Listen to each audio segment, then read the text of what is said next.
Hello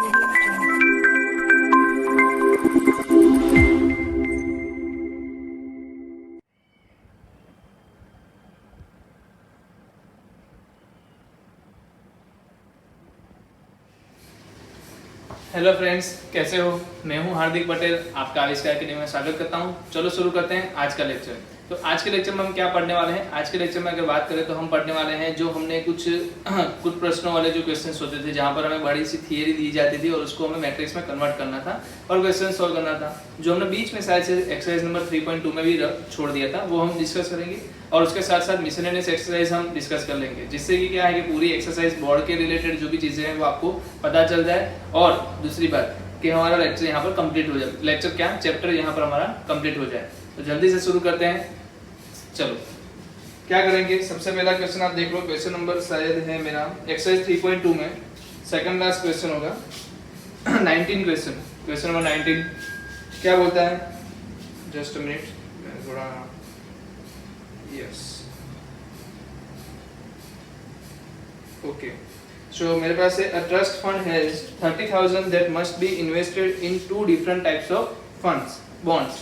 मतलब कि मेरे पास क्या है 30,000 रुपीज है, उसको मुझे 2 अलग अलग बॉन्ड में क्या करना है, इन्वेस्ट करना है। The first bond pays 5% interest per year, मतलब the first bond is paying you 5% interest per year, while second bond pays 7% interest. मतलब एक बॉन्ड है जो 5% आपको क्या करके दे रहा है, इन्वेस्ट करके दे रहा है, और दूसरा जो है वो क्या करके दे रहा है, इंटरेस्ट दे रहा है, 7% इंटरेस्ट दे रहा है। Using matrix multiplication determine how to divide 30,000 among the 2 types of bonds। मतलब कि उस 30,000 को मैं इस ऐसे तो कैसे डिवाइड करूँ कि मतलब ए बॉन्ड में कुछ पैसे रखूँ, बी बॉन्ड में कुछ पैसे रखूँ, और कैसे कितने किस में रखूँ, जिससे कि क्या है कि after the annual total interest of 1800 आपको टोटल इंटरेस्ट क्या मिले, 1800 मिले, और दूसरा एक इंटरेस्ट क्या मिले, 2000 मिले। तो जल्दी से देखते हैं हम। पहली बात क्या समझनी वाली है, वो टोटल अमाउंट क्या है। टोटल अमाउंट क्या है, 30,000 रुपीज। देन दूसरी चीज क्या सीखनी है, interest in first bond interest rate is equal to 5%। Second bond interest rate कितना है, 7%। तो assume amount x rupees is invested in bond 1।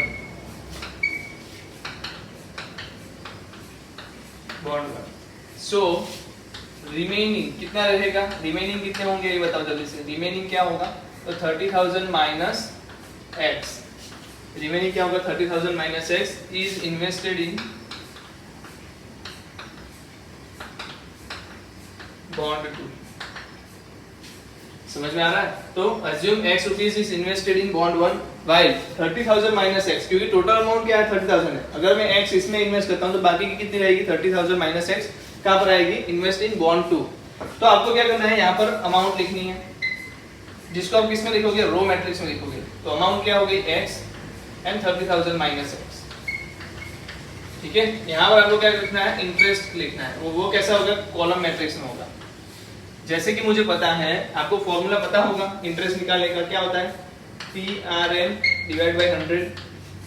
Okay, P हमने कहाँ कंसीडर कर लिया, अमाउंट में। R कितना है, 5 बाय 100, M तो 1 ईयर है तो वो 1 ही रहेगा। कहने का मतलब यहाँ पर क्या आएगा, 0.05। वैसे यहाँ पर क्या आएगा, 0.07। तो ये जो टोटल आएगा, मतलब इसका मल्टीप्लिकेशन इसके साथ, इसका मल्टीप्लिकेशन इसके साथ, जो टोटल आएगा वो क्या आने वाला है हमारा, क्या क्वेश्चन में क्या दिया है, 1800 आना चाहिए। मतलब 1800 अगर इंटरेस्ट चाहिए तो ऐसा तो मैं कैसे डिवाइड करूं, समझ रहे हो इस चीज को। तो टोटल जो आएगा वो क्या आएगा, इंटरेस्ट आएगा। तो इंटरेस्ट रेट लिखो। चलिए, तो क्या होगा, x इंटू 0.05x, फिर यहाँ से क्या आएगा, प्लस 30,000 इंटू 0.07 क्या होगा, 2100। चलो फिर क्या आएगा, 0.07x इज इक्वल टू क्या होगा, 1800। तो आप क्या करो, 1800 को इस तरफ लाओ, ये वाले दो टर्म को उस तरफ ले जाओ। तो 0.07x और 0.05x क्या हो जाएगा, 0.02x। तो 300 इज इक्वल टू क्या हो गया, 0.02x। अब देखो यहाँ पर 2, इसको क्या लिख सकता हूँ मैं, 2/100 लिख सकता हूँ, 2/100 लिख सकता हूँ ना। तो ये क्या हो गया, 50 इंटू 3 क्या होगा, 15,000। तो आपका x क्या आ गया 15,000 रुपीज। तो मतलब पहले बॉन्ड में आपने कितना इन्वेस्ट किया 15,000, तो सेकंड बॉन्ड में कितना होगा 30,000 माइनस 50,000, तो कितना आएगा 15,000 ही आएगा वहां पे। तो कहने का मतलब कि आपको दोनों में कितने इन्वेस्ट करने हैं वो चीज मिल गई है। किसके लिए? जब आपको टोटल इंटरेस्ट चाहिए 1800 रुपए। अगर आपको टोटल इंटरेस्ट 2000 रुपए चाहिए तो आपको क्या करना पड़ेगा, यही सेम प्रोसीजर अप्लाई करनी है, बट यहाँ पर क्या अप्लाई करना है 2000। सो मैं आपके ऊपर छोड़ रहा हूँ वो क्वेश्चन, और आप आंसर लाके क्या कर सकते हो, पीछे टैली भी कर सकते हो, तो जल्दी से कर लीजिए। बहुत ही सिंपल चीजें हैं, पर क्या है कि हमें किया नहीं होता तो थोड़ा डिफिकल्ट लगता है बस।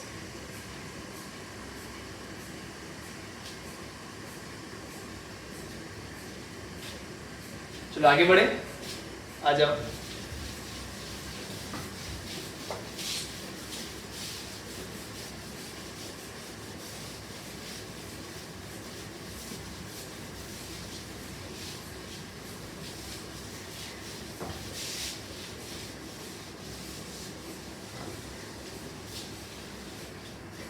चलिए आगे देखते हैं।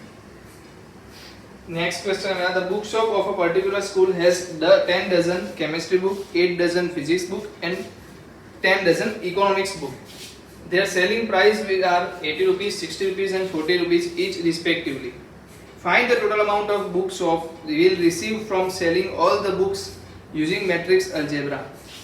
देखो पहली बात है, यहाँ पर क्वेश्चन पढ़ने के बाद आपको एक भी चीज समझ में आनी चाहिए कि बुक शॉप पैसे कैसे कमाता है. तो selling by all the books, मतलब सारी बुक्स हमें बेचनी है तो सबको हमें समेशन करना ही पड़ेगा लास्ट में. So we are using matrix for that. And आपको जो दिया है क्वांटिटी वो डजन में दी है. तो कितने लोगों को पता है एक डजन का कितना मतलब होता है? एक डजन मींस 12 पीस. कितना होता है? 12 पीसेस होते हैं. मतलब एक डजन में कितने आते हैं? 12 चीजें आती हैं. तो अगर मुझे 10 डजन केमिस्ट्री बुक बोले तो मैं क्या करूंगा, केमिस्ट्री के लिए number of chemistry book is equal to क्या हो जाएगा, बोलो 12 मल्टीप्लाई विथ 10 तो हो जाएगा 120. फिर आपके पास नंबर ऑफ कितना है, यहाँ पर लिखते हैं 12 इंटू 10 इज इक्वल टू 120. फिर आपके पास है फिजिक्स की बुक्स. फिजिक्स बुक्स कितनी है ये बताओ. फिजिक्स की बुक कितनी है? 8 है. 12 इंटू 8 12 8 96. देन आपके पास है नंबर ऑफ इकोनॉमिक्स बुक्स. तो वो कितनी है? तो वो 10 डजन है. तो वो भी कितनी आएगी? 120. कितना मतलब कहने का मतलब आपको क्या पता चल गया? केमिस्ट्री फिजिक्स इकोनॉमिक्स की क्या पता चल गई? बुक्स की नंबर ऑफ बुक्स पता चल गई. अब इसका रेट भी लिखना हो तो प्राइस. चलो प्राइस बोलो. प्राइस क्या होगा? तो प्राइस लिखी है आपको 80 60 and 40. 80 rupees, 60 rupees and 40 rupees. तो देखने जाए तो हमें क्या करना है, इसका मल्टीप्लिकेशन, इसका मल्टीप्लिकेशन, इसका मल्टीप्लिकेशन और सबका सम करना है. तो कैसे करेंगे? तो यहाँ पर आप क्या करो, रो मैट्रिक्स में नंबर ऑफ बुक्स लिख दो और कॉलम मैट्रिक्स में क्या करो, प्राइस लिख दो. तो जो आएगा वही क्या होगी, टोटल अमाउंट रिसीव. वही क्या हो जाएगी, टोटल अमाउंट हो जाएगी. तो देखिए क्या होगा, नंबर ऑफ बुक्स कितनी आएगी बताओ. नंबर ऑफ बुक्स आएगी 120, 96, 120 और यहाँ पर क्या है मेरे पास 80, 60, 40. तो 120 इंटू 80 क्या होगा जल्दी बताओ, 9600 प्लस 96 इंटू 60 क्या होगा, 0 6 रेज़ टू 3, 9 इंटू 6 54 एंड तो 5760. देन आगे क्या होगा, 120 इंटू 4 तो 4800. So answer will be 00 not 0 6 7 8 15 plus 9 1 raise to 2 9 5 14 plus 4 18 20160 rupees. The amount is what, 20160 rupees. So how many of you just get that what is the point? है ना, आप कर सकते हो सब लोग यहाँ पर. तो जल्दी से शुरू कर दीजिए. It's so easy for you.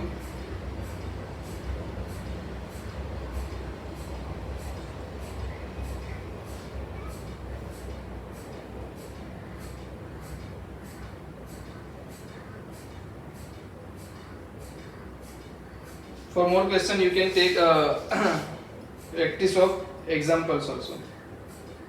ठीक है, आप एग्जाम्पल से आप प्रैक्टिस कर सकते हो इस क्वेश्चन की. चलिए अब बहुत इंपॉर्टेंट चीज जो हम पढ़ने वाले हैं, 3 मार्क के क्वेश्चन में पूछ सकते हैं, वैसे पूछने का चांसेस आपने मैंने बता दिया आपको, इसमें इनवर्स फाइंड करना ही पूछेंगे आपको।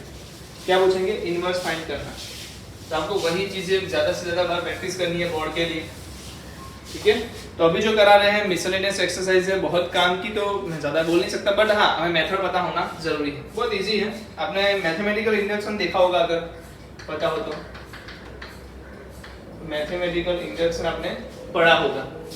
चलो यहाँ पर मेरे पास क्या है, मिसलेनियस एक्सरसाइज की बात हो रही है। ओके, फर्स्ट क्वेश्चन क्या है, let a is equal to 0 0 1 0 so that ai plus ba raised to n is equal to a raised to n I plus n a raised to n minus 1 b a, where I be the identity matrix of order 2 and n belongs to capital N. Okay, तो let's see क्या करते हैं। तो हमें क्या करना है, mathematical induction use करना है। उसमें हम क्या करते थे, check p of n for n equal to 1। तो मैं क्या करूंगा, p of 1, पहले p of n क्या है, p of n क्या है वो लिख दो।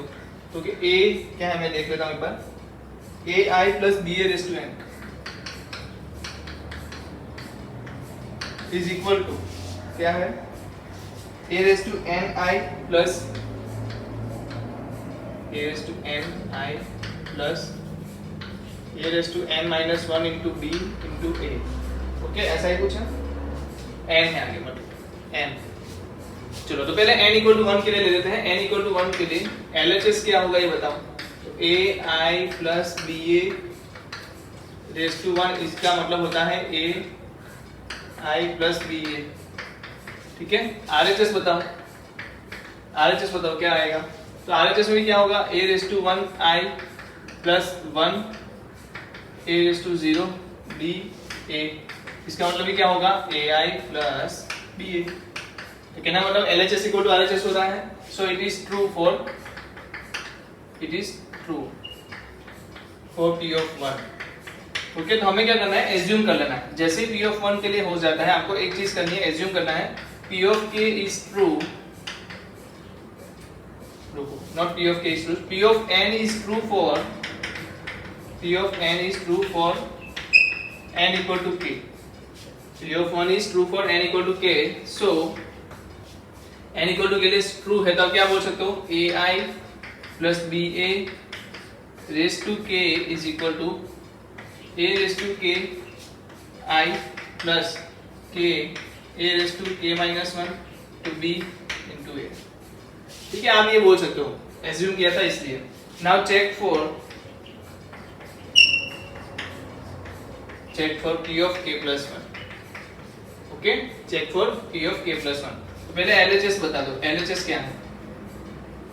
तो ai plus ba raise to k, दो चीजें कर सकते हो आप। तो इसको ला सकते हो k plus 1 ना, आप ये ला सकते हो, अब यहाँ से आप RHS में भी जा सकते हो। RHS क्या है ये बता दो जल्दी से।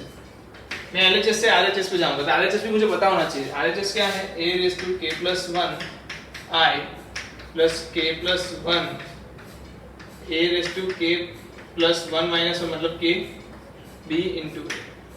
तो ऐसा मुझे कुछ लाना है, RHS में ऐसा लाना है। तो LHS से स्टार्ट करो, यहाँ पर पहुंच जाओ।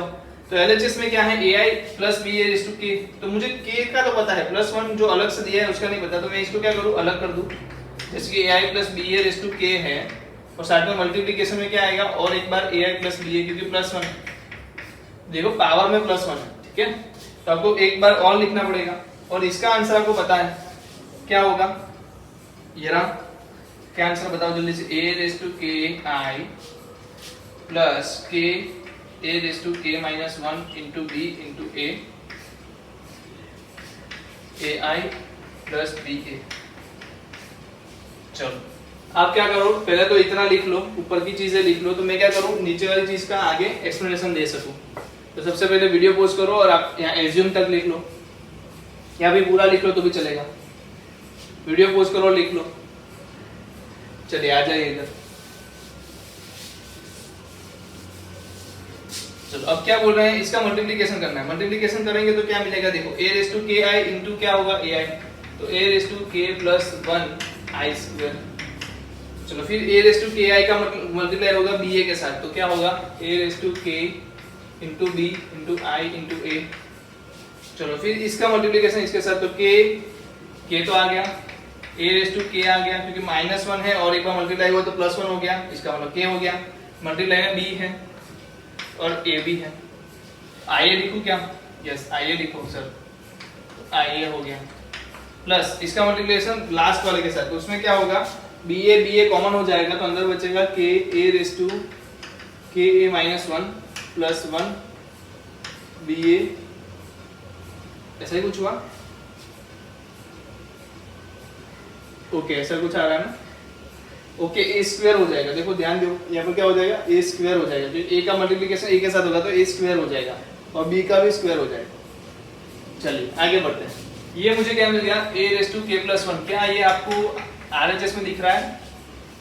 RHS में दिख रहा है, ओके तो अच्छा हो गया। आई स्क्वायर ही क्या होता है? आई होता है, ये तो हमें पता है, तो एक चीज तो मिल गई। चलो दूसरी चीज क्या चाहिए आपको?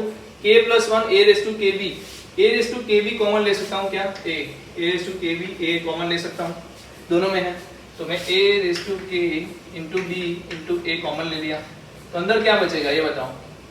यहाँ से a raise to K B निकल गया तो i बचा, i का मतलब होता है 1 बचा ना, क्योंकि ia को तो मैं क्या लिख सकता हूँ? a लिख सकता हूँ कि नहीं? यहाँ भी ia को क्या लिख सकता हूँ? a लिख सकता हूँ, तो यहाँ पर कुछ भी नहीं है तो क्या बचेगा? 1। यहाँ पर क्या बचेगा? k, तो मैं इसको क्या k प्लस 1 लिख सकता हूँ। तो कितने लोगों को पता चला कि सर ऐसा तो दिखने लग गया, मतलब इतना तो आ गया, तो ये एक्स्ट्रा टर्म है उसका क्या है? तो उसमें देखो अब ए स्क्वायर है, तो पहले तो ए स्क्वायर ढूंढ लो।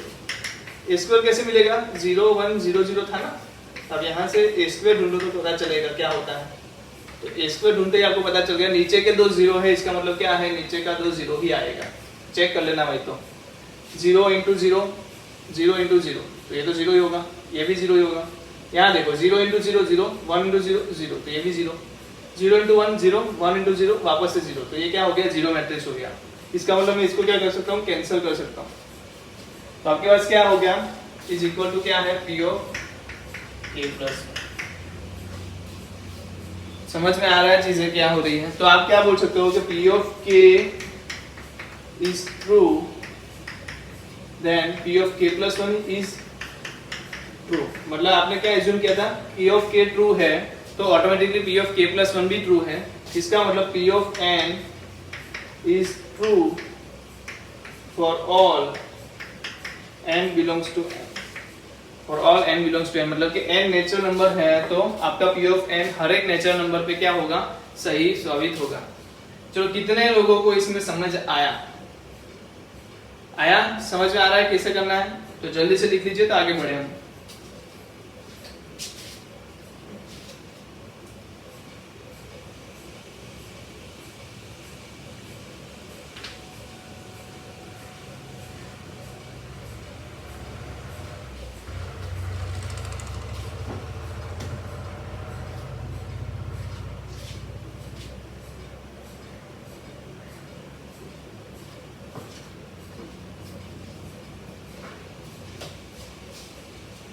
चलो आगे बढ़े।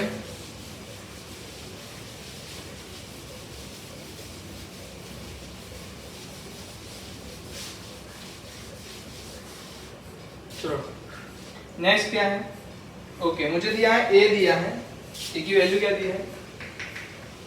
1 1 1 1 1 1 1 1 1।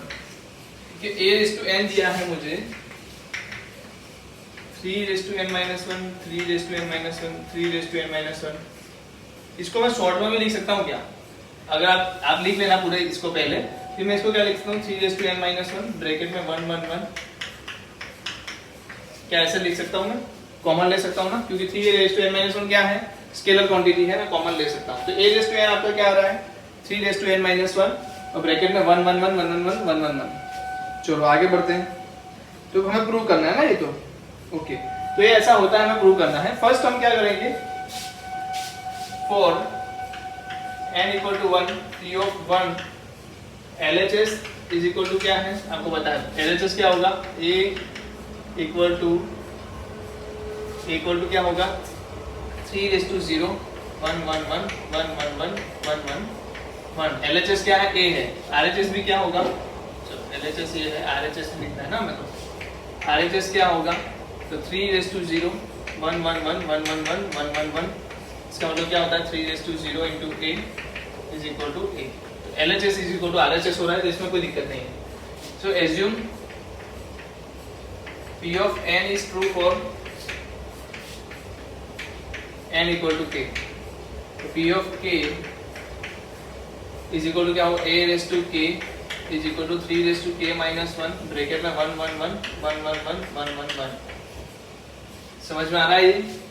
चलो तो अब क्या करोगे आप, P of k plus 1 और P of k plus 1 LHS क्या होगा, क्योंकि A raised to k plus 1 और RHS क्या होगा, RHS आपको पता है 3 raised to k ब्रैकेट में 1 1 1 1 1 1 1 1 1। आपको लाना क्या है, ये वाली चीज LHS से शुरू करके लाना क्या है, आपको पता होना चाहिए कि RHS है क्या एक्चुअली, क्योंकि तो भी तो पता चलेगा मैं इसमें से ऐसा क्यों बना सकता हूँ, कैसे बना सकता हूँ। तो A raised to k plus 1 है, इसमें मुझे A raised to k पता है, A नहीं पता, मतलब A की वैल्यू पता है, हमें मल्टीप्लिकेशन क्या होगा वो नहीं पता। तो A raised to k क्या है, तो 3 raised to k minus 1 bracket में 1 1 1 1 1 1 1 1 1 into 1 1 1 1 1 1 1 1 1, क्योंकि ये क्या है A raised to k, ये क्या है A।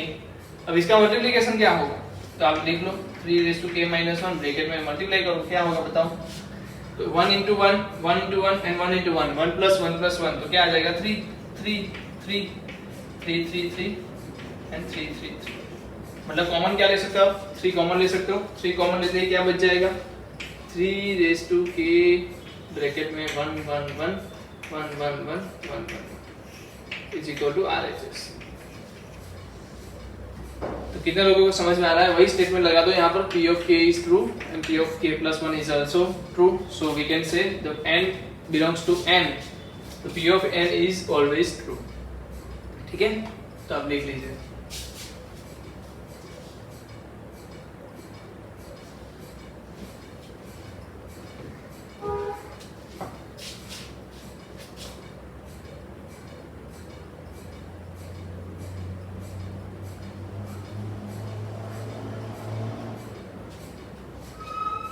चलिए आगे बढ़े।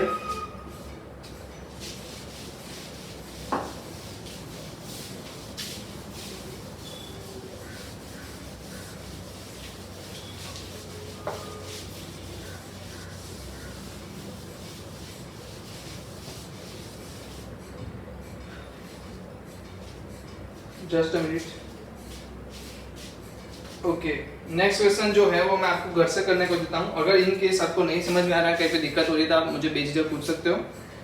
उसके बाद का मैट्रिक्स है, if A and B are symmetric matrix, A and B are symmetric matrix, then A B minus B A is skew symmetric. Prove करना है हमें कि A B minus B A जो है वो क्या है, इज स्क्यू सिमेट्रिक।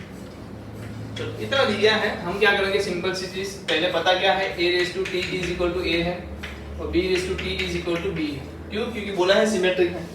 तो हमें प्रूव क्या करना है, ab minus ba t is equal to minus ab minus b। ठीक है, हमें प्रूव करना है। तो LHS ले लो आप जल्दी से, ab minus ba raise to t मतलब कि क्या हो जाएगा इसका, तो t दोनों को लगेगा पहले तो ab को t लगा माइनस ba को भी t लगा। ठीक है, समेशन आप लोगों को पता है प्लस और माइनस में कैसे t लगता है। चलो मल्टीप्लिकेशन में कैसा होता है, उल्टा हो जाता है। तो bt at हो गया, यहाँ पर क्या हो गया, at bt हो गया, जिससे क्या हुआ, bt का तो हमने b लिख दिया और at का भी a लिख दिया, माइनस यहाँ भी क्या किया, ab लिख दिया, और इसी को अगर माइनस कॉमन लोगे तो क्या बच जाएगा, ab माइनस b है जो आपको लाना था। तो बहुत इजी था, मेरे ख्याल से मेरे को कराने की जरूरत भी नहीं थी, आप खुद कर सकते थे ये चीज। तो सिंपल मैंने ट्रांसपोज करके माइनस लाना था तो ला दिया, कोई दिक्कत नहीं है। कर लो भाई जल्दी से इसको, क्या इसमें टाइम बिगाड़ना। इसके बाद का है वो क्या बोल रहा है कि so that the matrix b dash a b is symmetric और skew symmetric according to as a is symmetric और स्क्यू सिमेट्रिक। अब देखो पहले तो बात है कि इसको समझना कि क्या बोलना चाहता है, समझ लो। जस्ट अ मिनट, हाँ बोलना क्या चाहता है, ये बोलना चाहता है कि b डैश a b जो है is symmetric if a is symmetric. ठीक है, और क्या बोलेगा ये, is skew symmetric? If A is skew symmetric, तो हम क्या करते हैं, कोई एक कर लेते हैं, एक आप खुद से करो।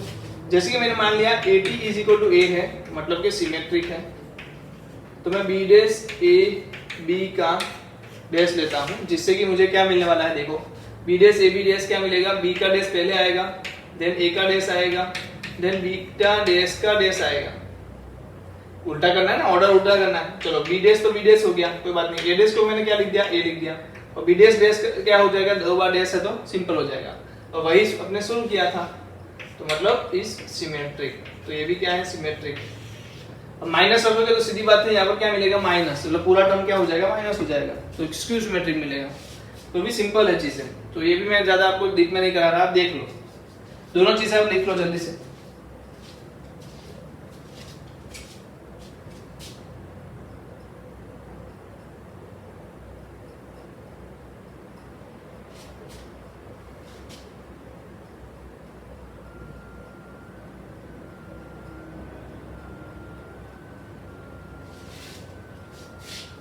चलो question number 6, find the values of x y z if matrix A is given and A dash A is equal to I।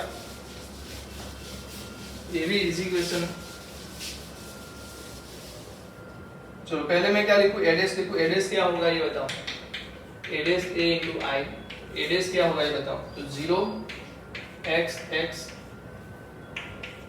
फिर क्या 2y y माइनस y, फिर है z माइनस z z। चलो अब इसका उल्टा लिखना है, 0 x x 2y y minus y z minus z z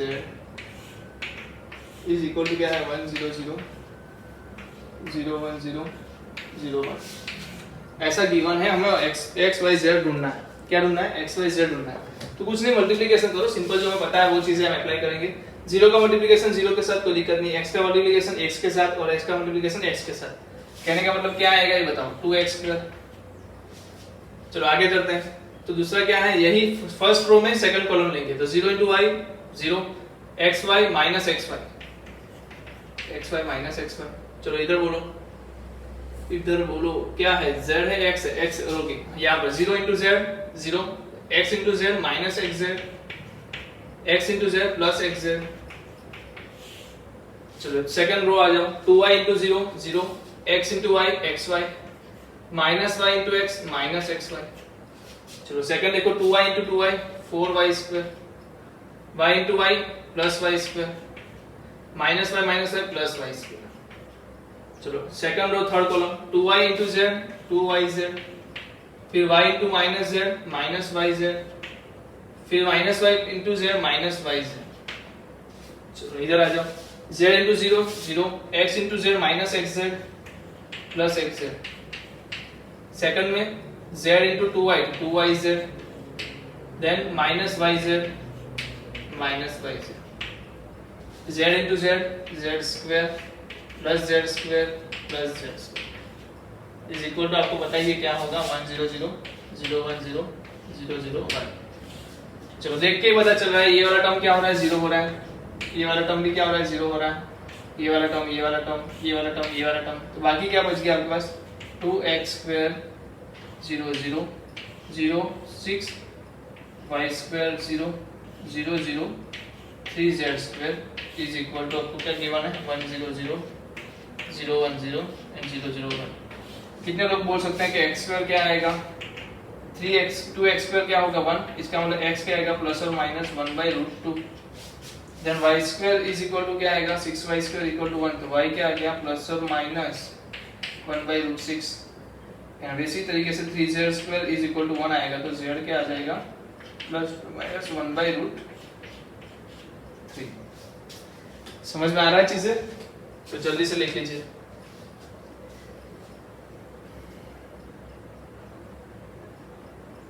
simple है ना, तो इतना क्वेश्चन, ये क्वेश्चन मैं नहीं कभी करा था तो भी आप कर लेते, मेरे को भरोसा है। देखो इसके बाद वाला क्वेश्चन है, उसमें x फाइंड करना है, तो मैं वो नहीं करवा रहा हूँ, आप खुद से कर सकते हो, मल्टीप्लिकेशन करना है सिंपल, है ना। तो यहाँ पर सारे लोग मेरे ख्याल से 7वां क्वेश्चन खुद कर लेंगे। 8 क्वेश्चन हमने ऑलरेडी एक्सरसाइज में देख लिया है, तो कोई लंबी बात नहीं है, वो भी आप खुद से कर सकते हो। 9th question is again same like same जैसा है, 7 का सेम है, तो भी आप खुद से कर सकते हो। 10th क्वेश्चन देखते हैं हम क्या कर सकते हैं। 10th क्वेश्चन में manufacturer produces 3 products X, Y and Z which it sells in 2 markets. Annual sales are indicated in just a minute.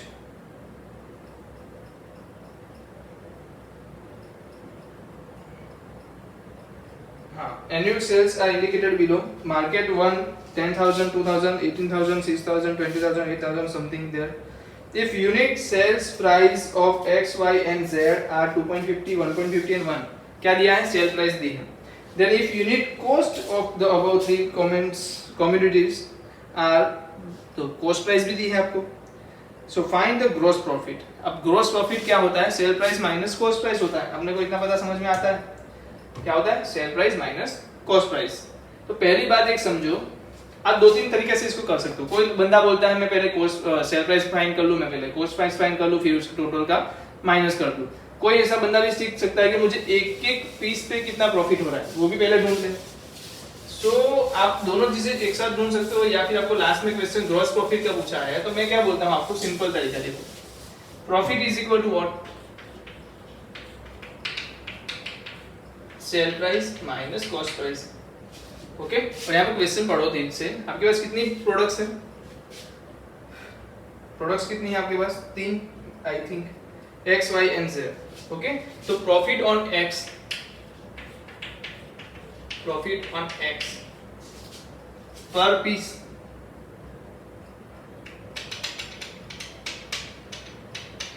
पर unit, X per unit is equal to क्या होगा? सेल प्राइस क्या है? 2.50, cost price क्या है? 2.00 is equal to 0.5। Okay, वैसे ही y के लिए क्या होगा? तो y के लिए होगा 1.50 माइनस 1.00 इज इक्वल टू 0.5। वैसे ही z के लिए क्या होगा? तो कोई भी बोल सकता है सर 50 पैसे और 1 रुपीस, तो 1.00 minus 50 is equal to 0.5 rupees. तो प्रॉफिट तीनों पे सेम मिल रहा है 0.5 रुपीस का। अब आपके पास क्या है? नंबर ऑफ यूनिट्स होंगे ना, बट यहाँ पर क्या है? आपके पास 2 मार्केट्स। अब क्या करोगे? इसमें 2 रो बना दोगे, ए की रो, बी की रो, ठीक है, 2 रो है। अब यहाँ पर एक्स वाई जेड का प्रॉफिट भी लिख लो, क्योंकि प्रॉफिट तो दोनों टाइम पे सेम है, दोनों मार्केट में प्रॉफिट सेम है, तो आप इसमें 0.5 लिख लो। इसका जो आंसर आएगा वो कैसा आएगा? 2 अलग अलग आंसर आएंगे, मतलब यहाँ भी वो आएगी, यहाँ भी एक आंसर आएगा। तो ये जो आंसर होगा प्रॉफिट इन मार्केट ए आएगा एंड प्रॉफिट इन बी आएगा। चलो सबसे बोला देखो नंबर ऑफ यूनिट्स कितने? ए में क्या है? एक्स के लिए 10,000, 6,000, फिर क्या 2,000, 18,000, 20,000, 8,000। चलो देख सकते हैं, मल्टीप्लाई करो 1,000 इंटू 0.5, मतलब क्या आधा करना है, 10,000 है ना, 10,000 का आधा क्या होगा? 5,000 प्लस 2,000 इंटू 0.5 1000, 18,000 का क्या होगा? 9,000। नीचे बोलो 3,000 plus 10,000 plus 4,000 is equal to क्या होगा? आंसर बताओ। 5 प्लस 1 6 प्लस यस 15,000 होगा। ऊपर का क्या होगा? 15,000। नीचे का क्या होगा? 3,000 प्लस 10,000 प्लस 4,000, तो 17,000। तो कहने का मतलब मार्केट बी में ज्यादा प्रॉफिट मिल रहा है मार्केट ए के कंपेयर में। चलो कितने लोगों को समझ में आ गया? आ गया। कोई बंदा क्या कर सकता है? इधर कॉस्ट प्राइस लेके इधर कॉस्ट प्राइस लेके आप दोनों की कॉस्ट प्राइस फाइंड कर सकते हो, सेल प्राइस लेके सेल प्राइस फाइंड कर सकते हो, और लास्ट में भी आप ये चीज कर सकते हो कि उनका माइनस कर लो। ठीक है, अपने अपनी मर्जी है, किसी भी तरीके से कर सकते हैं। लिख लो।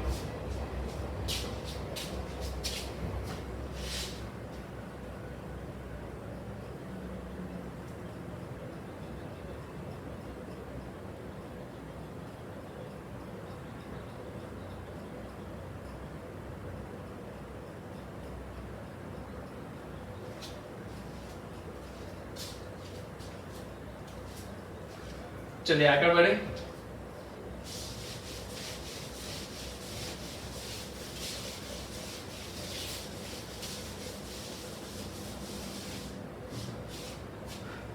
तो चलो find the matrix X so that 1 2 3 4 5 6 is equal to क्या हो जाए -7 -8 -9 2 4 6।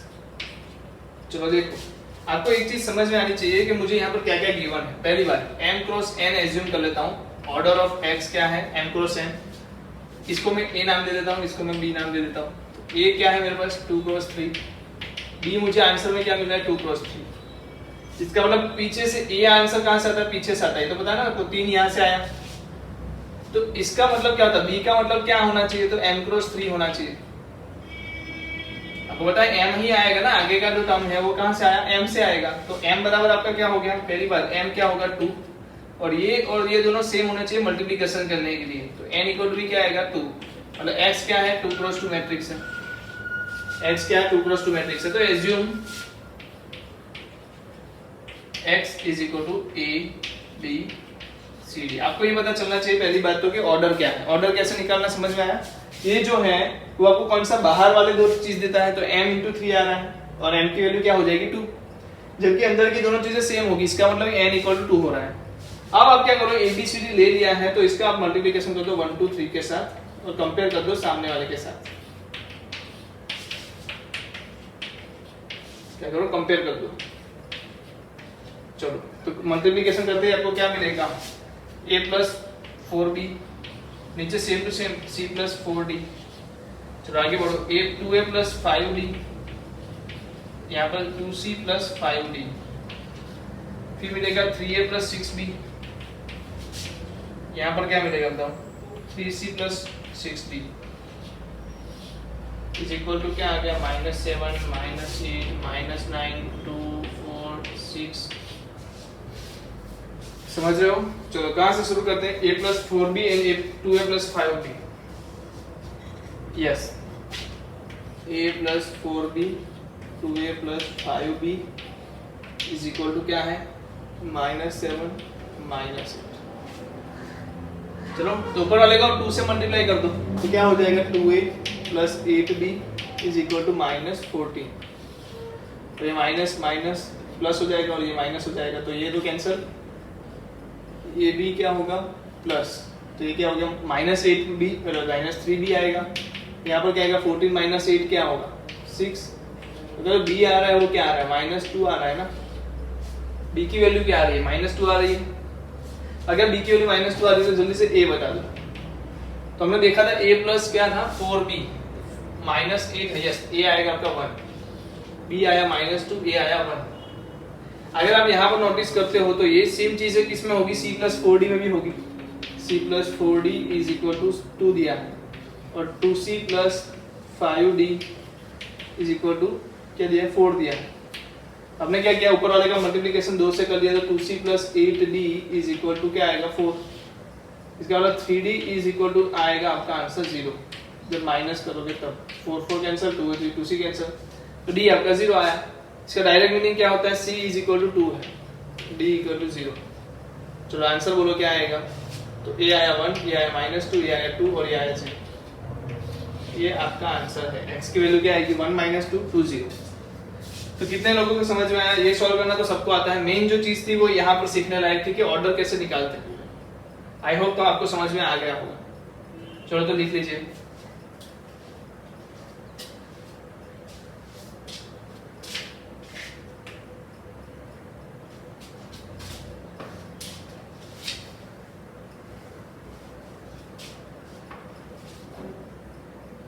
चलिए आगे बढ़े।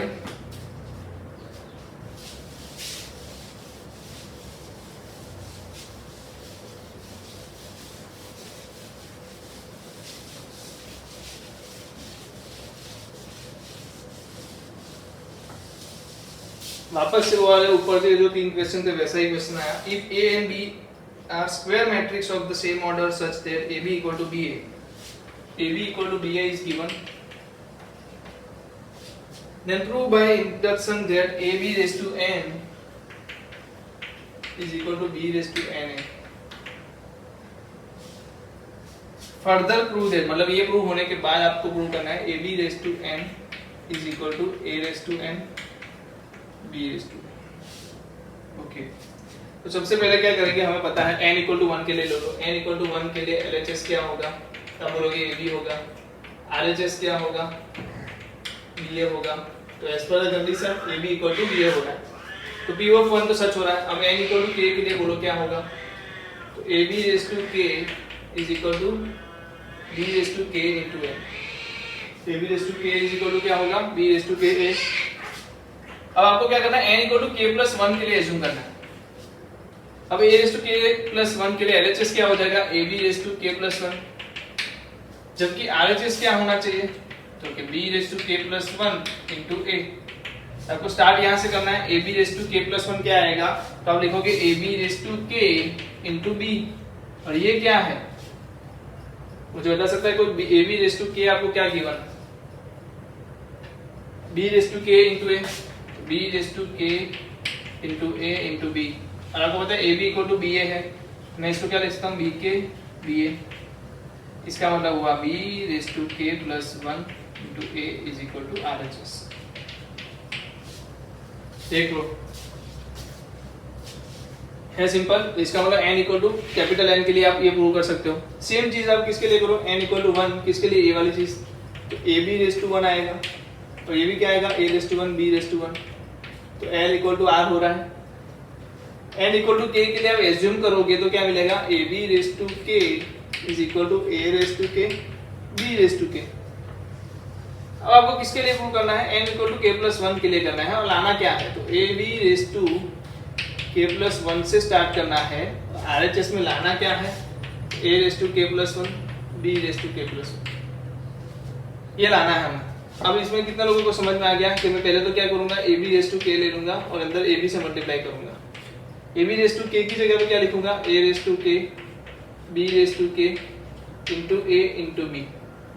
अब b raise to k a क्या है, आपने क्या ढूंढा था, b raise to k a का ढूंढा था आपने, a b raise to k। तो आप क्या करोगे, a रेज टू k की जगह बीच में क्या लिखोगे, a b raise to k into b।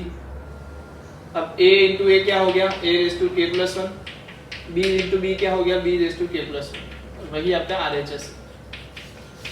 तो आप इस तरीके से बहुत सिंपल तरीके से सॉल्व कर सकते हो। मैंने ज्यादा डिस्क्रिप्टिव मतलब लिखा नहीं है, क्योंकि हमने ऑलरेडी ये लिख लिया है, जो स्टेटमेंट्स इसमें लिखने हैं वो भी हमने ऑलरेडी लिखे हुए हैं। तो आप इनपुट कर सकते हो उस चीजों को।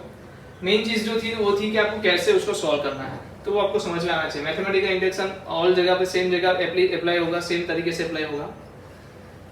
चलो लिख लीजिए, तो हम MCQ देख लेते हैं तुरंत।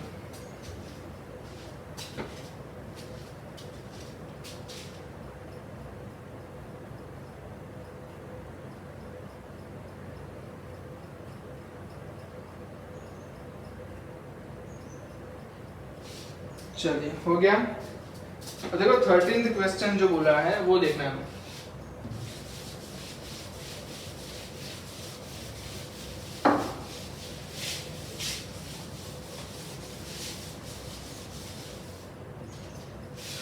थर्टीन्थ क्वेश्चन में क्या है, a is equal to alpha beta gamma minus alpha और such a square equal to i। मैं क्या करूंगा, a square equal to i ले लूंगा ना, क्या दिक्कत है। हम a square equal to i लेते हैं, क्या आएगा, alpha beta gamma minus alpha, alpha beta gamma minus alpha is equal to क्या होगा, 1001। तो alpha square plus beta gamma आया, आगे क्या आया, alpha into beta minus alpha beta मतलब 0 आ गया, beta alpha into gamma minus alpha gamma, ये भी 0 हो गया। फिर आया gamma beta plus alpha square is equal to क्या हुआ, 1001। कहने का मतलब आपको पता चल गया होगा, alpha square plus beta gamma is equal to 1 आ रहा है। अगर इसको आप लिखो तो माइनस 1 को इस तरफ, इस 1 को इस तरफ ले आओ तो क्या होगा, alpha square plus beta gamma minus 1 is equal to 0। ऐसा कुछ मिल रहा है हमें। ऑप्शन चेक कर लो, पहला ऑप्शन क्या बता रहा है, पहले ऑप्शन में क्या है, ऐसा है कुछ, -1 चाहिए ना, नहीं है। -1 कहाँ पर है, कहीं पे नहीं है। तो इसका मतलब मुझे -1 को +1 में कन्वर्ट करना पड़ेगा। कैसे होगा, कॉमन ले लो, minus alpha square minus beta gamma +1 is equal to 0। तो +1 वाले चीज में माइनस बीटा अल्फा गामा कहाँ पर है? दो जगह पे है, सी एंड डी में। उसमें अल्फा स्क्वायर भी माइनस चाहिए, तो सी में ऑप्शन, तो सी ऑप्शन आएगा। आंसर क्या आएगा? सी। सिंपल नहीं था क्या? बोलो, सिंपल ही था ना। चलो 14th क्वेश्चन क्या है? If a matrix A is both symmetric and skew symmetric. देखो बहुत काम की चीज है समझने वाली, कि अगर वो क्या है? सिमेट्रिक है, वो क्या है? स्क्यू सिमेट्रिक भी है। कहने का मतलब वो क्या है? दोनों सेम हो गए ना।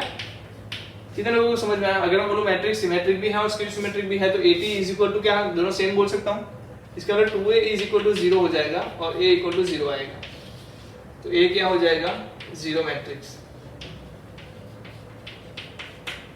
ये क्या आ जाएगा? 0 मैट्रिक्स। देखो आप बोल सकते हो कि स्क्वायर मैट्रिक्स, पर स्क्वायर मैट्रिक्स तो कोई भी हो सकता है ना, वो जीरो नॉन जीरो भी हो सकता है स्क्वायर मैट्रिक्स। स्क्वायर मैट्रिक्स नहीं है, सिर्फ 0 मैट्रिक्स आएगा। वैसे देखना जाए तो 0 स्क्वायर मैट्रिक्स होना चाहिए, दोनों का कॉम्बिनेशन होना चाहिए। बट सिमेट्रिक की बात कर रहे हैं तो प्री एज्यूम है कि वो स्क्वायर मैट्रिक्स है ही, अदरवाइज तो उसकी बात ही नहीं करेंगे।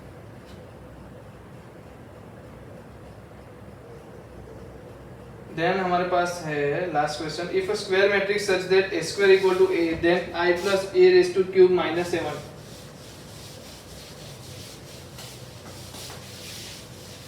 a square equal to a है तो a क्यूब इक्वल टू क्या होगा? ये बताओ मुझे तो बस। a square equal to a है, a cube equal to a cube कैसे मिलेगा? a into a square is equal to a into a is equal to a square and is equal to a। मतलब a क्यूब भी क्या है? a है।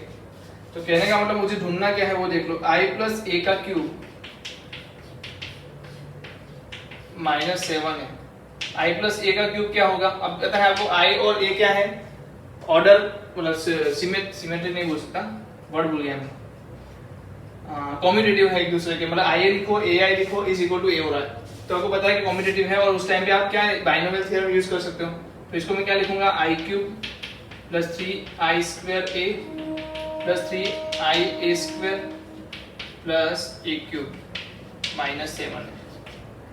I cube क्या आएगा? I, यहाँ पर क्या आएगा? 3a, यहाँ पर भी क्या आएगा? 3a, यहाँ पर भी a आएगा माइनस 7 है। तो आंसर क्या हो गया? I ही सिर्फ रहा, ओनली I। आंसर क्या हो गया? Only I।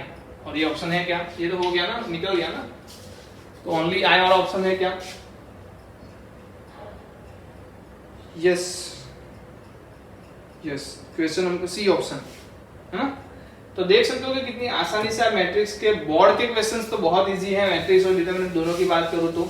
अगर आपको थोड़ा बहुत डिफिकल्ट लेवल मिलता है तो वो जेईई में थोड़ा बहुत मिलेगा, बट उसकी भी प्रैक्टिस अगर आप करते हो तो आप ज़्यादा से ज़्यादा चीज़ें सीख पाओगे। नहीं तो मैं ज़्यादा से ज़्यादा कोशिश करूंगा कि आपको भी मैं क्वेश्चंस दे पाऊँ। अदरवाइज और एक चीज़ बोलूँ तो आप भी खुद क्वेश्चन सॉल्व करो नए वाले।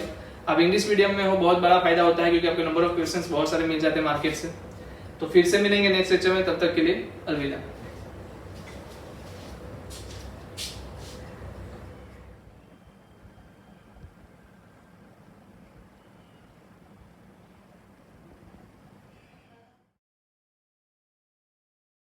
Audio Jungle.